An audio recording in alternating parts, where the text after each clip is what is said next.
Hey guys, it's Mystery Man. You know, the last time I ever showcased some... Oh, will you be quiet, machine? The last time I've ever showcased some kind of quarry was back in January, I think. And yeah, there's some things I wanted to change with it, and I guess I'll kind of walk through it. This is more of a preview to what might be coming in the future. I've been actually really thinking about doing a block-by-block tutorial on how to build this quarry. Now, this model right here isn't finished yet. The only thing I have to add in is a Y layer counter and a way to move it forward, which it already moves forward, but I just have to add the flying machine to make it move forward. So, but I just wanted to show you kind of how it works.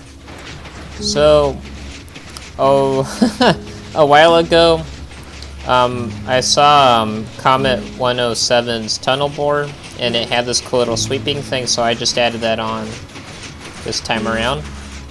Because it's obviously cheaper than a conveyor belt, but the downside is that the max length of this quarry is 78 blocks, but I still think that's great. Now, over here is a very simple blast chamber. The TNT propels from the bottom up, which I saw a while ago on Little Mouse's channel when he did a blast chamber tutorial. Was it tutorial? Well, he showcased a blast chamber a while back, so I'll go ahead and put the link to that too, because that's definitely the first time I've seen that done. And it's really efficient because most of the stuff falls down here and gets collected. And this is a basic binary counter. It just counts to 4, so that it pushes 4 times the TNTs. But yeah, you're probably noticing that this quarry is very cheap. Like, there's not much slime on it. Oh, over here is the AND gate. So this AND gate right here protects each of these individual pieces, because if one of them doesn't return, then the AND gate's not complete. Alright, so we can watch this mechanism again very carefully here. There we go.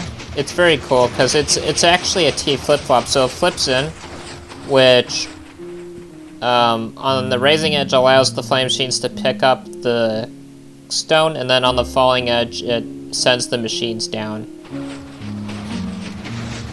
Down here is the gravel and sand protection, and it's always going to pull the sand and gravel, and it'll always fall down here.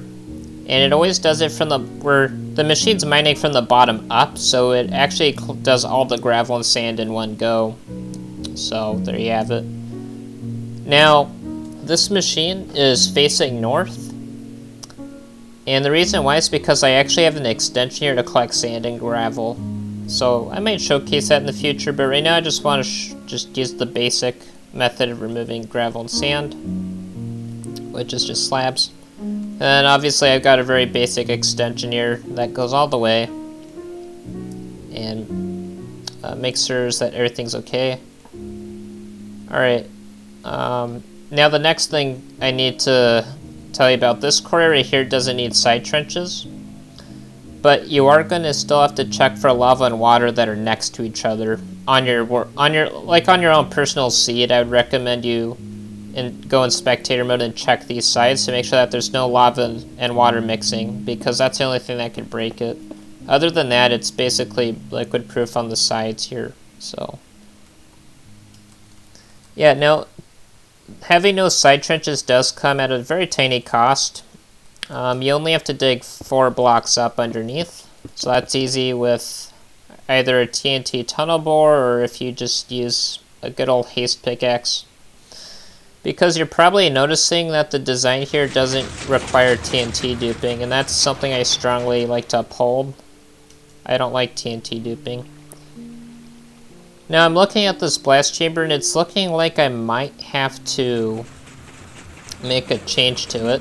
Oh, actually it's about to blast. We'll see how it does, but I'm going to make it so that it does 3 pushes in a check, because I've tried 4, and there's this very rare chance that these little stragglers here actually make it and don't break. As you can see, this one might break, so in the final product, I'll make sure that it's secure. Yeah, I'm just gonna watch this again before we watch some TNT blow up. The TX is, the TX floats around 11, well, it floats around 10 to 20 usually. And the server's a 2 GB server, so it's actually not terrible. It's doing good. Alright, here we go. This should be quite cool. And then after this explosion, I'll just, I'll call it good, and then you'll be expecting something kind of cool in the future, hopefully.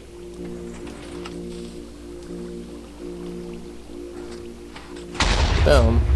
Yeah, as you can see, look at that, those corners survived. So what I'm going to do in the final product of this machine is just make this a count to 3, and then it'll do it. Because that way it actually, it'll work.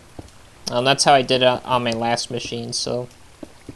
Alright, so that's cool. Hope you're looking forward to the actual video where I go into how to build it, whenever that is. This is just a preview, so. Yeah, hit the like button if you're curious or interested, and I'll see ya in that time.